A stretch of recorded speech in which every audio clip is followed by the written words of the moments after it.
আসসালামু আলাইকুম, শুভেচ্ছা জানাচ্ছি। মেরাফত ইসলাম দি ফ্লাটার ডেভেলপার ইউটিউব চ্যানেলের পক্ষ থেকে।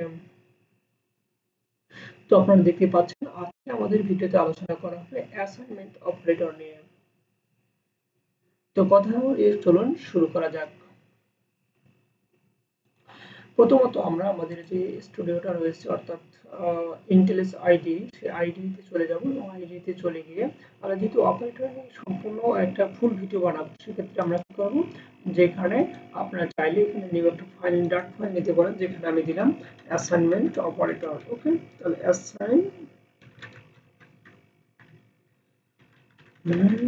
অপারেটর, ওকে, অ্যাসাইনমেন্ট অপারেটর দিলাম। তো অ্যাসাইনমেন্ট অপারেটর দেওয়ার পর এখানে খেয়াল করে যে প্রথমত একটা ফাংশন নিব। ওকে, তাহলে ফাংশনটা ডিক্লেয়ার করে রেখে দিই, তাহলে তো আমাদের কোনো সমস্যা নেই। ওকে, তো আশা করি এই বিষয়টা সম্পর্কে সকলে অবগত রয়েছে। তো এখানে চলে গেছে। তো আমরা অ্যাসাইনমেন্ট সম্পর্কে বলেছিলাম যে এখানে খেয়াল করুন যে এখানে অ্যাসাইনমেন্ট অপারেটর ভেরিয়েবল যায় ভিতরে। অ্যাসাইনমেন্ট অপারেটর কোনগুলো, সেটা হচ্ছে যে প্লাস, মাইনাস, গুণ, ভাগ, এগুলোকে কি বলে অ্যাসাইনমেন্ট অপারেটর। সেই জিনিসটা যদি আমরা এখানে আর একটু আলোচনা করি, সেখানে এখানে অ্যাসাইনমেন্ট অপারেটর এখানে ওকে একটা, তাহলে এখানে খেয়াল করো যে প্রথমত আমরা একটা ভেরিয়েবল ঘোষণা করেছি অর্থাৎ ডেটা টাইপ সহ। তো যদি আমি দেই ইন্টিজার, আর এখানে যদি দেই integer s equal to 20। Okay, s equal to 20, অর্থাৎ এখানে 20 যদি দেই তাহলে ওকে, ওকে ওকে। এখন যেটা হচ্ছে, আমি আরেকটা কাজ করলাম যে হ্যাঁ, ইন্টিজার এবার দিচ্ছি আমি ইন্টিজার রেজাল্ট। ওকে, তাহলে ইন্টিজার রেজাল্ট ইকুয়াল টু যদি আমি এখানে দেই 50, তাহলে এখানে খেয়াল করুন যে আমাদের দুটো কিন্তু ভেরিয়েবল ঘোষণা করা হয়ে গেছে। ওকে, ডাটা টাইপ সহ। তো এই আশা করি ডাটা টাইপ এবং ভেরিয়েবল সম্পর্কে কোনো ধরনের সমস্যা নেই। এখন যেটা কাজ হচ্ছে, আমরা অ্যাসাইনমেন্ট অপারেটরের কাজ করব। সেক্ষেত্রে আমরা রেজাল্ট এবং এস কে যোগ করে দিব। ওকে, রেজাল্ট আর এস কে যোগ করে দেওয়ার বিষয়টা অবশ্যই অনেকের কাছে নতুন মনে হচ্ছে। এরকম না, আমরা হচ্ছে দুইটা নাম্বারকে যোগ করতেছি। সো আপনাদের বোঝার সুবিধার্থে যেটা করব, আর একটু কোনো ধরনের কনফিউশন নেওয়া দরকার নেই, সেটা হচ্ছে নাম্বার ওয়ান, এবং এই জিনিসটাকে যদি আমরা নাম্বার ওয়ান ধরবি, সেক্ষেত্রে এই জিনিসটাকে আমরা ধরবো কি নাম্বার টু। ওকে, তাহলে এখানে ধরি আমরা নাম্বার টু। তাহলে এখানে খেয়াল করুন যে আমরা এখন কি করব, দুইটাকে যোগ করে দিব। তাহলে যোগ করে দেওয়ার ক্ষেত্রে আমরা এখানে একটা ভেরিয়েবলের মধ্যে রাখি, অর্থাৎ এখানে ভেরিয়েবলের মধ্যে রাখতেছি, আমি এখানে ভার দিচ্ছি। আপনি অর্থাৎ ভার এখানে দিলাম, দিব সাম, সাম ইকুয়াল টু কি নাম্বার ওয়ান।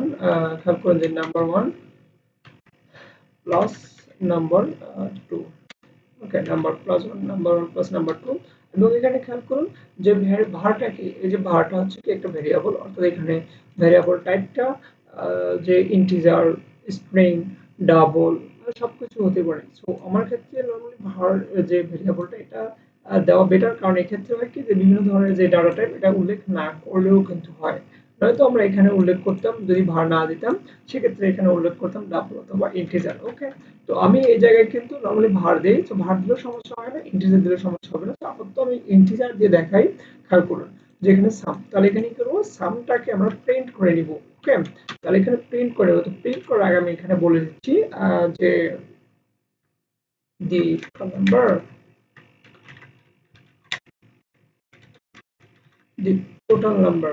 ওকে, তাহলে টোটাল তো নাম্বার হয় না, দি টোটাল নাম্বারে দিচ্ছি। ওকে, আর নাম্বার ইকুয়াল দেই, আমরা ইকুয়াল দিচ্ছি। ইকুয়াল দেওয়ার পর আমি এখানে কিছু পুরো ভিডিওতে বলছিলাম যে এই জিনিসটাকে কি করব, শুধু সাম দিলে সামেশন আসবে না। কেন, কারণ এখানে আমরা ডলার সাইন ইউজ করলে কিন্তু আসবে। তার একটা প্রমাণ খেয়াল করো যে এখানে সাম দিলে সাম আসবে না, কারণ এখানে যে কত হওয়ার কথা ছিল, 70 হওয়ার কথা ছিল, কিন্তু এখানে আসতেছে না। কেন, কারণ এখানে আমরা ডলার সাইন ইউজ করি। সেক্ষেত্রে কি করতে হবে, ডলার সাইনটা এখানে দিতে হবে। তো এখানে খেয়াল করুন, যখন ডলার সাইন দিলাম তখন কিন্তু আমার যে ভ্যালুটা সেটা এখানে চলে আসবে, এবং খেয়াল করুন চলে আসছে। আর সেটা হচ্ছে দি total number of equal to 70 চলে আসছে। ওকে, তো এটা কিন্তু আমরা যে কাজ করলাম সেটা কি অ্যাসাইনমেন্ট অপারেটরের কথা বলছিলাম। সো অ্যাসাইনমেন্ট অপারেটর, তো আমরা আরেকটু এখানে খেয়াল করি, যেখানে ইন্টিজারের জায়গায় যদি আমরা ভয়েড দিই, তাও কিন্তু রেজাল্ট সেম থাকার কথা। ওকে, তাহলে এখানে যদি আমি আরেকবার রান করে দেই, খেয়াল করুন আচ্ছা আচ্ছা আচ্ছা, এবার যদি টোটাল নাম্বার বলছি কি, যেখানে ইরো দেখাচ্ছে, কেন ইরো দেখাচ্ছে, এই জায়গাটাতে যদি আমরা আরেকটু সমাধান করার চেষ্টা করি, তাহলে এখানে বলছি কি the expectation type void can not be used, অর্থাৎ এখানে এই জায়গাটাতে আমাদের যে ভয়েড ইউজ করা যাবে না। ভয়েড ইউজ না করে আমাদের ইন্টিজার অর্থাৎ যে ডাটা টাইপটা বলে দিতে হবে, ডাটা টাইপটা বলে দিলে আর কোনো ধরনের সমস্যা নেই। ওকে, তাহলে এখানে খেয়াল করে যদি আমি রান দেই তাহলে কিন্তু এবার চলে আসছে। তো এই জন্য এরপরে আমরা যেটা কাজ করব সেটা হচ্ছে এই এগুলোর যে বিভিন্ন ধরনের যেহেতু অপারেটর সম্পর্কে আমাদের ধারণা আছে সবগুলোর একবার করে প্র্যাকটিস করে দেখবো। এটা সামেশন, এবার হচ্ছে কি মাল্টিপল। ওকে, গুণ করে দিচ্ছি মাল্টিপল। তাহলে মাল্টিপল মানে কি হবে, যেখানে গুণ হয়ে যাবে, তাই কি না? ওকে, মাল্টিপল, মাল্টিপল মানে হচ্ছে ভাগ সম্ভবত, তাই না? আচ্ছা, বাই দ্য ওয়ে যারা বাংলা ভাষাভাষী মানুষ সেটা হচ্ছে আমরা বিয়োগ বলতে যে জিনিসটা জানি সেই জিনিসটা এখানে করে দিলাম যে বিয়োগ, সরি বিয়োগ হলে এখানে মাইনাস হবে এবং এখানে যদি আমি বলি যে গুণ, এখানে গুণ দিলাম এবং এখানে দিলাম ভাগ। মানে দ্যাটস মানে একটা নাম দিচ্ছি জাস্ট, তাহলে এখানে আমি গুণ ছেড়ে দিচ্ছি আর এখানে দিচ্ছি আমি ভাগ অর্থাৎ ডিভাইডেড চিহ্ন। তাহলে খেয়াল করুন যেখানে ডিভাইডেড এর পর যে জিনিসটা আসতেছে এখানে ইরো দেখাচ্ছে, তাই কিনা? তাহলে এখানে এ ডাবল বলছে a value of the double can not be assigned the variable type integer, মানে এই জিনিসটা হচ্ছে ডাবল অর্থাৎ ভাগ করে যে ডাবল আসবে সেই জিনিসটা কিন্তু বলে দিচ্ছে। সো ভাই আমাদের এখানে ইন্টিজার ইউজ করা যাবে না, সো এখানে কি করব, আমরা এখানে ডাবল ইউজ করব। ওকে, তাহলে খেয়াল করুন ডাবল ইউজ করার সাথে সাথে কিন্তু আমাদের কোনো ধরনের এরর থাকলো না। এরপরে যে কাজটা করতে হবে আমাদের এসে প্রিন্ট করে দেখাতে হবে। ওকে, আমরা এখন প্রিন্ট করি।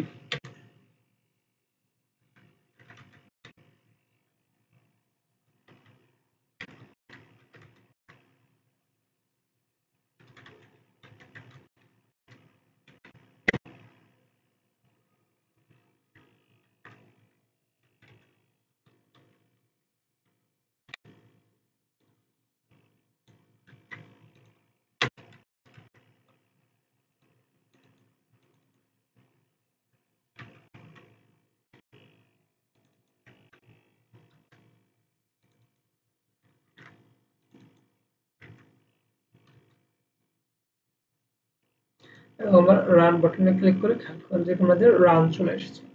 তাহলে আমাদের বিয়োগফল চলে এসেছে, আমাদের গুণ চলে এসেছে, কারণ 50 এবং 20 গুণ করলে কত হয়, ঠিক আছে? আমরা একটু কারেকশন দিই যে 5 2 10। ওকে, ঠিক আছে।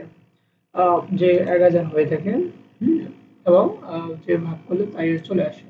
তো আমরা এই জিনিসটা হয়তো বুঝতে পেরেছি এবং আমরা যদি আরেকটু ছোট নাম্বার দিয়ে কারেকশন করে দেখি সেই জিনিসটা কি হচ্ছে, যদি নাম্বার 1 নাম্বার 2 এখানে যে 20 দেই তাহলে আমাদের আরো বুঝতে সুবিধা হবে। খেয়াল করুন যেখানে 20 দিলে 400 গুণ হয়। ওকে, বিয়োগ করলে 0, যোগ করলে 40, এই যে সবকিছু কিন্তু চলে এসেছে, ভাগ করলে 1। তো আশা করি যে যে অ্যাসাইনমেন্ট অপারেটর সম্পর্কে আপনাদের আরো ধারণা যে হয়ে গেছে এবং অ্যাসাইনমেন্ট অপারেটর যেহেতু বুঝতে পেরেছেন সেক্ষেত্রে আমাদের পরবর্তী যে অপারেটরগুলো নিয়ে আলোচনা করব সেগুলো কিন্তু আপনাদের বুঝতে আরো সুবিধা হয়ে যাবে। তো ততক্ষণ পর্যন্ত ভালো থাকেন সবাই এবং ধন্যবাদ সকলকে। আসসালামু আলাইকুম।